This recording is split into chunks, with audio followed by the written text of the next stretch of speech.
En fi. Autoescola. L'autoescola em donaria per fer un monòleg sencer. Me lo reservo para más adelante. Pero vull comentar ara dues coses. A veure, hi ha una senyal que em va fer molta gràcia. Me lo explicaré d'una altra manera. Un dia els de la DGT van decidir reunirse y van a decir, a ver, señores, la gente no hace caso a las señales. ¿Qué vamos a hacer? Allá pensant, coño, ya lo tengo. Sí, perfectamente. Y van a fotre un cartell que posa respeten las señales de tráfico.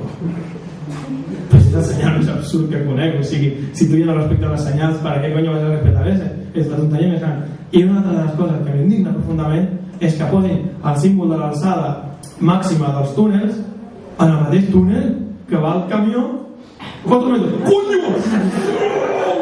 Anda ahí, mira la carretera. No puede ser. Posa uns metres abans, que no quiten de donar la volta, no. Es que, joder, se va a estampar, no se da cuenta, que sí, ¿no?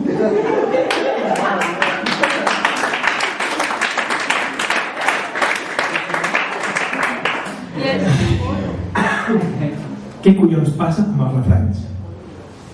O sigui, jo quan vaig pensar fer una hora vaig dir, venga, un tema, refranes, sí, mola, però no, són una puta merda, no dona per fer un monòleg bé. Però sí que vaig trobar uns quants que em van fer bastanta gràcia. No sé, un refrany tope d'obvi. Diu, si cau aigua és que plou. Diu, coño, serà verdad, no? Vostè se l'hauria inventat una mà del temps o algo. Hi havia un que també fa molta gràcia que diu, a Cubelles els joves amb el temps es fan vells. I a Cubelles només es fan vells allà els joves. I nosaltres què? Somos jóvenes eternamente, como en Crepúsculo, brillamos y no nos hacemos mayores. Que parlant de la paraula crepúsculo és molt lògic que contingui la paraula pus i culo, perquè quan veus la pel·li pateixes el mateix dolor igual.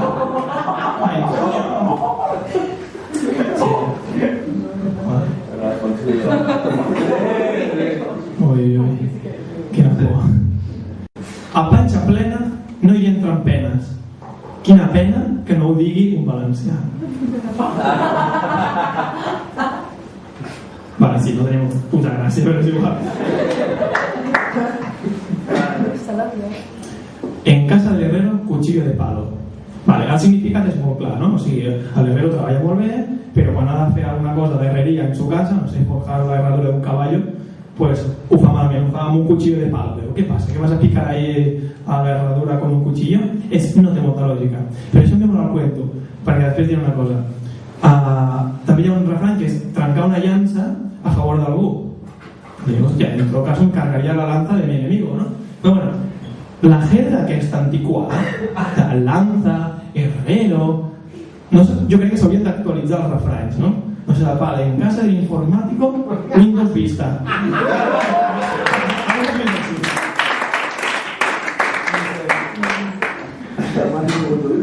El refrany més fals de la història.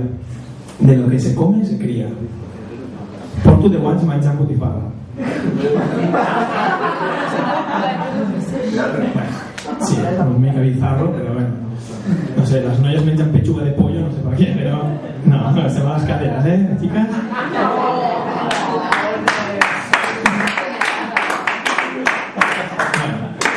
I aquestes són les coses que a mi m'indignen profundament, les que realment em donen ganes d'anar a acampar a algun lloc immediatament. A veure, jo penso que en tot això dels indignats ens ha d'ensenyar alguna cosa, no? O sigui, està molt bé tenir idees i anar a manifestar-se d'alguna manera. I hi ha moltes maneres d'estar indignat. Jo, per exemple, veig que quan la gent quan s'indigna, doncs a mi acampa o crida però no diu res, com els d'Intereconomia.